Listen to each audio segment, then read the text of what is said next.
when you speak about God. You build up the church when you speak. Let me give a little bit of context again. This is the day that they're going to start this new amazing movement, and the Holy Spirit fills the disciples and gives them the ability to speak. Now, what's amazing is that these people don't know these languages. They don't know what it means to speak in Aramaic or to these people from all parts of the world. They don't know how to do that. They're simple fishermen, and there's women, and they're just not educated. So this gift truly is a gift. Now, sometimes we get mixed up what we mean when we talk about speaking in tongues. So there is a charismatic version of speaking in tongues that the Apostle Paul talks about, that people are caught up in sort of a charismatic moment and they're speaking a language. Sometimes it's no language at all. It's their own sort of spiritual language. And that's a spiritual gift that some people have. But that's not what we're talking about here when we're talking about the gifts of speaking in tongues. These people spoke in a tongue that would be heard by the people from those countries. They could hear their own language. And what a gift that would have been. You've all traveled before into a different foreign land, and you notice that they don't speak a lot of English there. It's a frightening feeling sometimes when you can't speak, and you have to get used to it. Sometimes you think, maybe if I just talk louder, they'll understand me, But you also know what it's like to be in those places and you hear someone speaking your mother tongue. So comforting, right? So comforting. And I think that's what those people in Jerusalem felt. Wow, they're speaking my language. I can hear, I can understand. But the people on that day, they had a similar sentiment, but it wasn't just that they heard in their own language. It was also the content of what was being said. Listen to those words again. Acts 2:11 and 12. Cretans and Arabs in our own language, we hear them speaking about God's deeds of power. All were amazed and perplexed and saying to one another, what does this mean? You see, the apostles that day, they didn't just speak in a different language. They spoke about what God was doing in their life, or what Christ was doing and moving and having God's being in their life.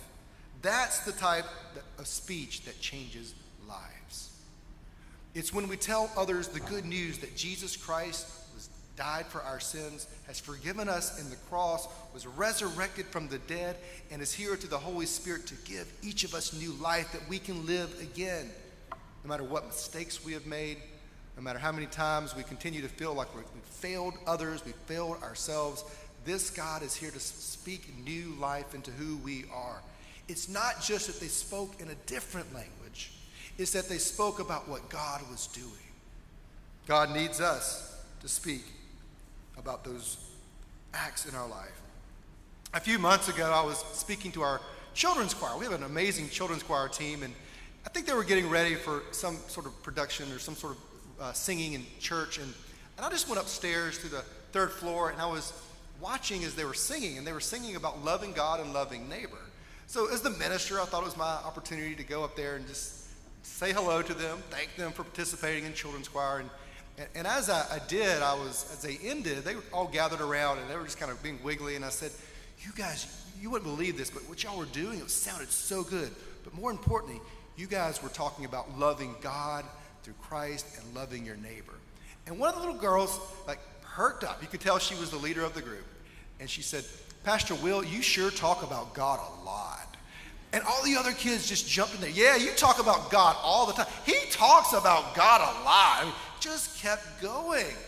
And one of the teachers there said to me, she says, well, I think what they're trying to say is that they're proud of you for doing your job. And I said, I'll take it. I will take it. But the reality is that is my job to talk about God. But it's not just I am the church. You are the church. We are the church together. Do you remember that old song? We are the church together. And it's all of our responsibilities to talk about God. I know it's uncomfortable at times, but we can do it. I mean, it's as simple as sharing what we love. And if we love God, we want to share that news with others. We were having a little commentary earlier. I didn't include this as a sermon, but I thought it might be worth sharing. And that is this morning, we started putting donuts from Dunkin' Donuts out there in the front lobby. And I think Wally was concerned that people wouldn't know that they were there. How are they going to know? And I thought about that. Maybe they won't know, but I also remembered what we did at a movie night the other night. we had a movie night, and we served popcorn, all this sort of stuff. And we had like, from some other order of event we had left over, like, I had like 100 donuts left over. And so at the end of the night of the movie, I just brought a few, thinking maybe some of the kids will want some. And I put that box of donuts, one kid came up, and two kids came up, and within 30 seconds, 100 donuts had been consumed. Right? We know how to share good news. I mean, we know how to share good news. And so the important part is that we share it. And I want to encourage us to figure out, how can we share about what God has done in our life with others? Now, you're going to say, I don't know if I can do that. I'm not a preacher like you. I don't know what it means to go to my neighbor and start sharing my faith. Now, I want to just say it can be as simple as just sharing a couple sentences. I want to give you maybe some examples of ways that you could do that. What if it's just simply that person that's struggling out there and they're trying to think of how they might have hope in the world, how they can have something to do with their life. You could say, hey, why don't you come and join me? We got a service project coming up. We'd love to have you. We learned about that story of the Good Samaritan. What if it was as simple as sharing something about the Good Samaritan? Or if you're there in the choir and you've been singing in the choir for years, what if it was just sharing with someone why you love singing in the choir? I feel God's presence when I sing. Or maybe there's a different way that you might look at this. Maybe it's just going up to a friend and just saying, hey, we got a Wednesday night cookout. We like to get together. There's nothing crazy that's going to happen. We just like to share love of Christ with each other, and just invite them to a cookout. We can all do it. You know, I think about how this impacts people. It impacts people more than you can ever dream of. Many of you know we have the Haygood Happy Camper, and we take it out. It's our sort of vehicle that we take out to share treats, and hopefully people can associate our church in a positive way. But even more important to me was the story behind the woman that sold us that camper. She was from Morristown, Tennessee, and I remember we found her on Facebook Marketplace, and we traveled up there.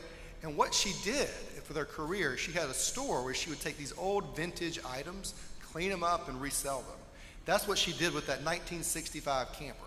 She just renovated it. She made it look like new, and she used it as her she shed for a few years, and then she didn't use it anymore, and so she was looking to sell it, and so we purchased it.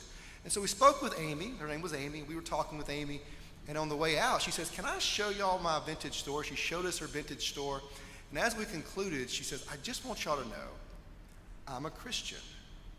And I said, well, great, we are too. She says, I'm so happy that it's going to be used by a church. I said, we are too. I mean, this is so cool. This is going to be awesome. And she said, but I want you to know my story. She said, the reason I got into refurbishing things is that it's sort of my story with God. I said, really? She said, yeah. It was back in 2006. That's when I got sober. And I had a lot of issues in my marriage, had a lot of issues growing up, had a lot of abuse in my life. But 2006, I got sober, and I made a decision that I was going to change my life. I went to church, and I got saved, and I started following Christ. And she said, what I started to realize is that I could take these old things, and I could turn them into something new that could be used again, just in the way that God had done that with my life. And I just wanted to say, can you come preach next Sunday at Haygood? We'd love to have you. Because, man, it really, really felt like Pentecost that day. She told of God's deeds of power in her life, and God's Spirit made her new. The second thing I would say about speech creates hope. Speech creates hope. Think about that. Our world needs speech that inspires hope and words that bring life. I want you to think about the creation story from Genesis 1. As you think about how the world was created in the Genesis account, the Genesis narrative, I want to read it to you, okay? Let me read this to you real quickly. In the beginning, when God created the heavens and the earth was a formless void, and darkness covered the face of the deep, while a wind from God swept over the face of the waters. Then God said, let there be light, and there was light. The act of speaking was an act of creation. Let there be light, and there was light. And that same speech would create the mountains and divide the seas. Speeches create life. And on this Pentecost Sunday, it was the Spirit-empowered speech of the church that made a church. The words formed a people. The words inspired people to confess their faith and join together in a movement that has lasted over 2,000 years, where God's people announce the good news, they forgive sins, they baptize babies, they baptize adults, we march and we speak out against things that are wrong in the world. We are a community of speech, and speech formed the church. How might you use your speech to create a new reality for someone else? Just one person this week. How could your speech create something new for them? If someone is in despair, what would happen if you were the one who declared, yeah, but there's hope? If someone is anxious about the future and their next step in life, what would happen if you were the one who said, yes, but God's going to get you through this? Or if someone lacks faith, that they're going to be able to complete that gargantuous task they've been working for at work, and they're nervous, they don't think they're good enough, they think their work is terrible. What would happen if you were the one who says, you are talented? I can't wait to see how this turns out. I was at an elementary school talent show a few weeks back. It was over at Morningside Elementary, and we saw all the different acts, and these kids were gifted, very, very talented. There was one kid who came out, though, with his cello, and he came out there and he sat on the front stage, and he had his cello, he sat in his chair, and then you could just look and just see the eyes glaze over. He was terrified. Let me just tell you, it's terrifying to speak and be in front of people, by the way. Every Sunday, some people say, it looks so easy. When you get up and you see all these eyes staring back at you, it's scary. And so he was scared, like a lot of us would be. And he got to the point where it was just silence. I mean, the crowd tried to cheer him on, but nothing. He just sat there. And finally, his mom came up, put her arm around him. He was in tears, and they went off. He was not able to complete his act. But the acts went on and on and on. And then, as we were concluding our big event, we were concluding the talent show, the MC came out, one of the teachers comes out and says, we have one more act. And the curtains close. The curtains completely close. But underneath the curtains, you can see two sets of feet. And you can see a chair that's coming out. And you can see there's a stand for an instrument. He came out there with his cello again. And again, there was nothing but silence. He wasn't going to be able to do it again. Our hearts were kind of sinking and just so sad for this child, because we wanted him to succeed and do well. But then I heard just one voice that I guess the microphone picked up. It was his mom. His mom said, son, you're so talented. You can do this. And then at that moment, we heard the most courageous twinkle, twinkle, little star on that cello that you have ever heard in your life. Why? A word. A word. So when we think that our words don't matter, when we think that speech is just speech, it's all about the action. Speaking is a way of acting. If you are the church, why don't you say so? Why don't you say so? The last thing I just want to touch on is that speaking is also a way that we as a church can say and speak out and have the courage to speak out when something's wrong with the world. When we see something, we say something. It is hard to do. It is hard to do, but that's exactly what we do, what we learn from. And you think about all the stories of the scriptures, and you look at all the different ways that God called people to action. It wasn't just to service or to fight or anything like that. So often it was to speak. You think about the story of Moses. Moses, he had a stutter. And yet God said, Moses, I need you to go tell the most powerful man in the world, the Pharaoh, to what? Let my people go. And he would come to the little boy, Jeremiah, with these words to be the prophet. Now, I want to make sure you know that these words that came to Jeremiah when he was a boy, he didn't think he should be the one because he was too young, he couldn't speak, and yet this is what Jeremiah says about that experience from Jeremiah 1:9. Then the Lord put out his hand and touched my mouth. And the Lord said to me, now I have put words in your mouth. God put words in Jeremiah's mouth for him to speak the words that were hard to speak. But they were truthful words, words of hope, but words of despair, words to speak to the people of Israel. And think about Peter in today's story. He's a different person. Remember Peter? Peter back in the Gospels, Peter back in Luke, Peter when he was there and Jesus was on trial and they asked Peter, do you know this Jesus guy? No, I don't know him. Peter didn't have the courage to stick up and to say what was right about Jesus in that moment. He denied Jesus not once, not twice, but how many times? 3 times, right? And yet, on this day, there's Peter again with the courage to speak out and to say what's true about God and this world. That Jesus Christ was alive on that Pentecost day, and he was the one to pronounce it. He even defended that claim. It was a really crazy claim that they were drunk because they sounded so crazy up there when they were speaking. And I'm not sure it's the best defense he's ever made. Couldn't be drunk, it's only 9 in the morning, as if to say, if it were 3 o'clock, you might have a point, right? But he doesn't. But the more important part, he said something truthful about God. He spoke up. He had the courage to speak when he couldn't do so in the past. The Spirit will give you the courage to speak. And when you speak for what's right, watch the goodness that can happen. Watch what can come. It might confuse people. It might challenge people. But watch what it can do for God. Let me tell you one just quick experience. I remember my sister. She received an award this past year from the city of Madison, Georgia. Now, she was given this award because she was noted as being a good citizen. What she does is she's a teacher at Morgan County High School.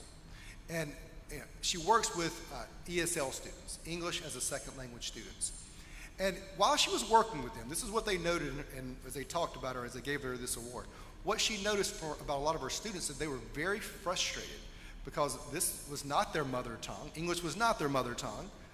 Most of them in her class did speak Spanish, and they were very frustrated because all the books they would read were all in English. There were no bilingual books. This frustrated them. And all the people they saw in the books looked nothing like them when they would read them, high school students, and they were very frustrated.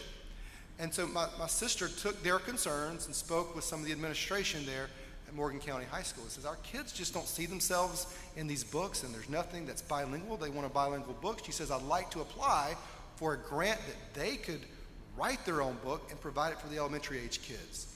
And so that's exactly what they did. They wrote their own book. Half of it on this one page was in English, half of it was in Spanish, and they drew pictures of people that looked like them. And the principal loved it so much that they purchased a copy for every single classroom in the elementary school in Morgan County Elementary School. But it didn't just stop there. I was so impressed with these students because the word started to spread, and they spread this word back to their parents. The parents were really excited. Now, a lot of these parents, they spoke hardly any English at all. And they were trying to figure out their way and living in the U.S. And so they saw my sister as sort of an ally, as an advocate for them. And so they come to my sister and they says, well, is there anything you can do about the Madison newspaper? Because all of it's in English. And they were having to have this all translated, right? And my sister says, I'll see what I can do. So she meets with the people at the Morgan County Gazette, I think that was the name of it, and meets with them. And I'm proud to say that every week there is a section that is bilingual, that it's in Spanish, just for the citizens there who speak Spanish. And it was one of those moments where they felt valued and loved and cared for because they could know the news like everybody else in that county. Very proud of my sister, but it just reminds us that it doesn't have to be something as life-altering as starting a completely new church. It can be simply doing God's work by speaking up for something that you know is wrong, that you can help make right. I think it's interesting to me that the disciples that day, what happened to them that was compared to like fire on their tongue. It was like so hot that they had to share it. They had to get it out. My question for you today, what words has God put on your tongue to speak? Think about the opportunity, the people, the place. If it's burning, it's been something you know you needed to say, but maybe you've not had the courage to say it. The gift of Pentecost is the gift of speech. Friends, I think about the pizza delivery guy, lost, confused, circling our neighborhood. In his words, "You're a church. Why don't you say so?" Friends, this community all around us, the people in your lives, need to know the love of Christ. And our job is to say so. Let us join together in our closing hymn on this Pentecost Sunday as we sing together. Closing hymn, stanzas 1 and 3 of "O Spirit of the Living God," number 539.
Friends, I want to invite you outside to our plaza. What a beautiful day. How many of you enjoyed that beautiful day God gave to us yesterday?